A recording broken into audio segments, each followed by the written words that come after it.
Cousins, we'll say 3. 0. Really? Kirk Cousins is 0-7 as an NFL starting quarterback. I don't know if I like this game. This is a great game. Last one. Who is the all-time leading undrafted free agent receiver in terms of receptions? And he set the record Sunday. You need to not ask me these types of questions anymore. I don't do trivia, I'm telling you. Which makes it even better. Oh, my God. I'm trying to think of who is an undrafted free agent receiver even, like playing that I know of in the NFL, because I lose track of colleges and stuff. It's just not important to my well-being. Keyshawn Martin was undrafted free agent. Keyshawn Martin was drafted from Michigan State. All right, well, never mind that. So, yeah. He plays like an undrafted free agent. Well, yeah, but that doesn't matter. I really want him to do well, too, darn it. He's a sweet. I don't know. Wes Welker. Oh, really? 855 receptions. Really? S&D, feed the needy. That's what I get with not being able to watch football like I usually do most seasons. I miss, this just happened this weekend. It did. I had no idea. And that was trivia with Claire. She went 1 for 5. We'll call it a 0.5 out of 5 because that kind of helped you with the second one. I hate you. That's right. Hey, no, we should flip this around next week because I'm a maven of trivia mediocrity. All right. I can find 5 totally random questions that no one cares about the answers to. And I will know them because I know random crap. And speaking of knowing random crap, I know how our picks are going. And through 6 weeks, unfortunately, Claire somehow luck boxed her way to a couple of wins in our games we disagreed on. And she currently is leading by 4 games at 56-34 without Monday Night Football. And I am at a paltry 52-38. Actually, she's at a paltry 56-34. I'm at a very strong 52-38, by the way. Let me just say, I would rather have the ability to beat someone picking games than no random trivia question. That's all I'm saying. My skills are better. And Monday Night Football, I have St. Louis at home. She has San Francisco, so we differ on that game. So she might be leading by 5 games, might be leading by 3, but who knows? Yo, here we go. Week 7 picks, Claire. And as always, you will be going first. And I have my hand-to-God picks already picked out and will not change them regardless of your picks. Are you ready, ma'am? Oh, I'm ready. I was born ready. New York Jets at the suddenly not terrible New England Patriots. Who you got? New England. I have New England winning at home as well. Thursday Night Football might be my lock of the week. I actually think I'm going New England in Survivor because I'm still in like that because I'm awesome. Okay. Good for you. Do it. Atlanta at Baltimore. Baltimore. I have Baltimore at home as well. Flacco is going to throw 6 touchdowns in the first 14 minutes this week, improving from last week. I don't believe you. I got a feeling. Tennessee at Washington. Who you got? It's hard to pick a winner out of these two. Washington, just because they're at home. I have Washington as well, just because they're at home. So Kirk Cousins goes to 1-7 as the starting NFL quarterback. So yeah, good for him. That'll be a trivia question one day. Seattle at St. Louis. Who you got? Seattle. I was leaning towards St. Louis because Okun might be out for an extended period of time. Seattle got humbled, which I love to see, but I think they get it done next week. Yeah, they will. Cleveland at Jacksonville in the battle of the suck, even though Cleveland's doing aight. I'm going Cleveland. I'm going Cleveland on the road as well. Poor Gus Bradley. Poor Gus Bradley. I mean, he's going to get Marinelli. He's going to go 0-16 this year. I feel it in my bones. It's awful. You don't wish it on anybody. Well, I don't know. Maybe a couple people. Matt Millen, for one. What do you have against Matt Millen? He's a douche knuckle. Well, that doesn't mean that he should go 0-16, even though he doesn't have a coach. Well, he's not dead, so there are worse things that could happen to Matt Millen. And he's already gone 0-16 once, so why'd you put it on him again? I don't know, because that's what I'm saying. It happened to him, so, I guess he's a good person for it to happen to. Cincinnati at Indianapolis. Who you got? I don't want to play this. Indianapolis. Play? Indy. I have Indianapolis as well.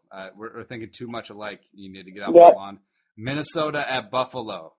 Oh, this is where we'll differ. Buffalo. I have Minnesota. Just kidding. Vikings one-time road victory. You're up against Kyle Orton. I mean, come on. Kyle Orton is not that crappy. Kyle Orton, not that crappy. Miami at Chicago. Chicago. I got the Bears at home as well. New Orleans at Detroit.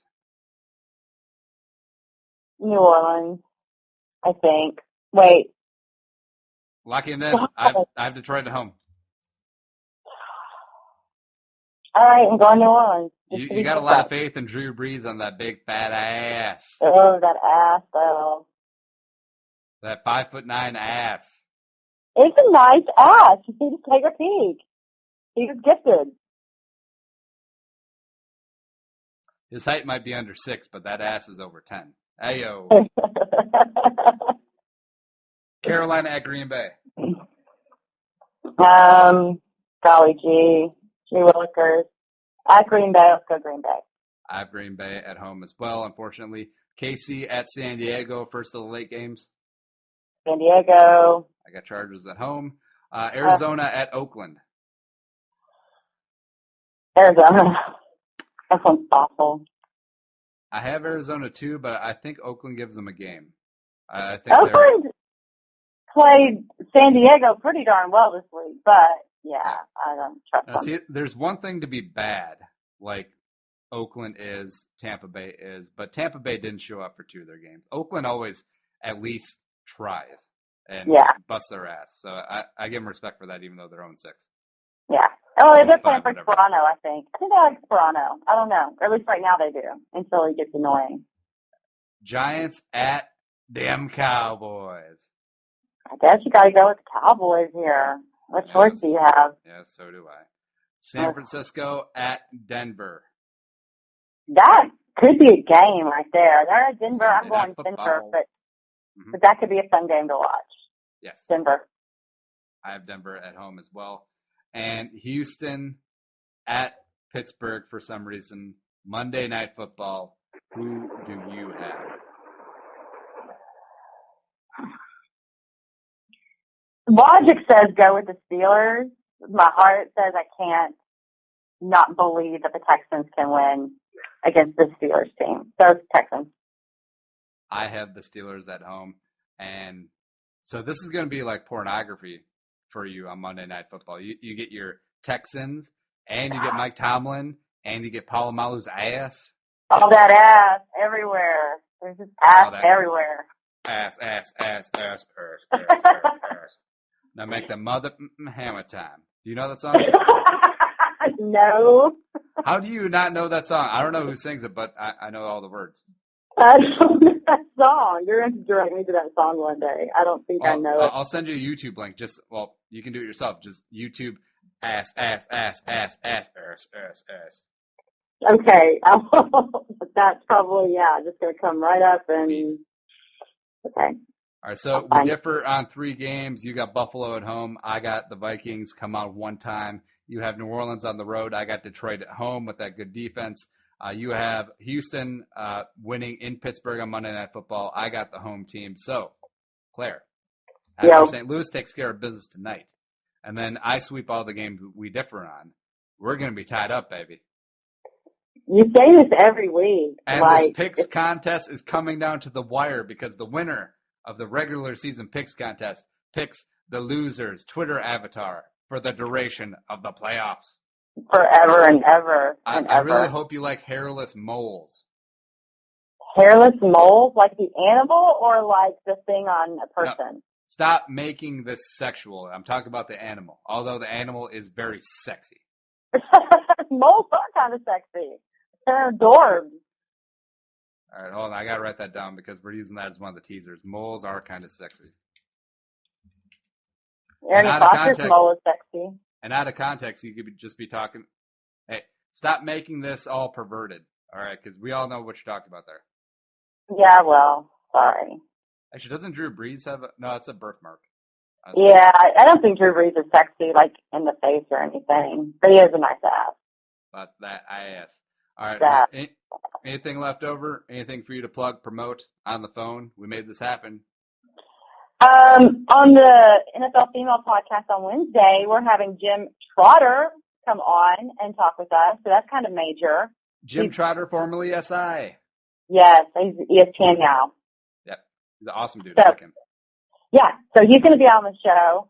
And, of course, we'll talk sports, and I have questions on his opinion, his very strong opinions on the personal conduct policy of the NFL. So we'll definitely touch on that. And that's really all I have time for these days. Now, how often are you able to pimp myself on the NFL Female Podcast? Oh, on the reg, dude. Oh, please. All you just need to say is Andy, and then people will just come flocking in droves because they know. They know. Where's Andy? Where do I find Andy? I need Andy. Yeah, well, see, the thing is, I wanted to get the Twitter handle @Andy, except it's held down by the guy from Bravo, Andy Cohen, who's like the random host, random like producer of like the Real Housewives and stuff, and that ain't right. No, it's not. It's not fair. Just because you're famous doesn't mean you get to lock down everything. See, I'm a squad on it though because I think there might be some reason why he might change his handle. Like for some like promotion or some charity, and then I'm going to just jump on it in Cyber Squat. Good for you. Show them what's up. I'll either get the name or get a buyout. So either way, Andy wins. Literally, Andy wins. You just won. Yep. And for me, Purple for the Win podcast, we just had a recap show put out today. Basically, Zimmer came out and says, I'm the boss. And we ran with that theme, and I don't know, I had a good time on it. Even though the season 2-4, yeah, we'll see the offensive line if they get their stuff together. Teddy can do real things. I like that Jerick McKinnon is taking over the full-time role at running back, and not just because I have him in Fantasy Dynasty League, but that is a big reason why as well. I also think he's just a way better running back than Matt Asiata. Then we got Vikings-Bills preview coming up on Thursday with Darren Campbell of Vikings Kick-Ass blog, and yeah, we're getting out there. You're rocking and ruling, dude. Yeah, and you know what? Even if the Vikings, God forbid, go 2-14 Texan style, I will still find something to be positive and entertaining about because that's what sports is supposed to be. Is it? It's not supposed to ruin your whole entire life like A&M did to me on Saturday?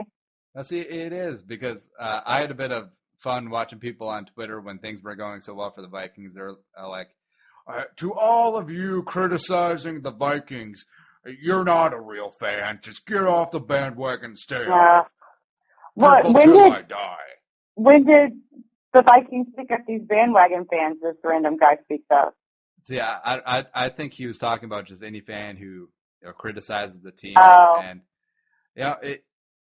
being a true fan doesn't mean just unconditional love. It's not like you're a puppy or anything because, you can be a hardcore true fan, quote unquote, as it were, and want your team to do better and be critical of them when they're not. I mean, that's part of fandom in IMO. Okay. My favorite analogy that I just totally made up one day last year was, okay, you love your child unconditionally, right? Are you never not disappointed? I mean, does that make it so you're not allowed to be disappointed in things they do? No. No, Johnny can do no wrong. That's why Johnny is a serial killer sociopath. Well, most parents would consider that a learning experience. Well, those people that Johnny murdered kind of had it coming. Well, probably, but that doesn't mean that you are disloyal because you found fault with actions that your child did. So that's all I'm saying. Johnny be good. Johnny be good. So whatever. Never mind. You ruined my whole little analogy of us being better people. Hey, but I think we are good people, and just because we're pointing out that they should probably, North should probably call a better play on 3rd and long. Doesn't mean that we're not a true fan. Exactly. I think you're truer because it hurts to tell people things like that. It hurts.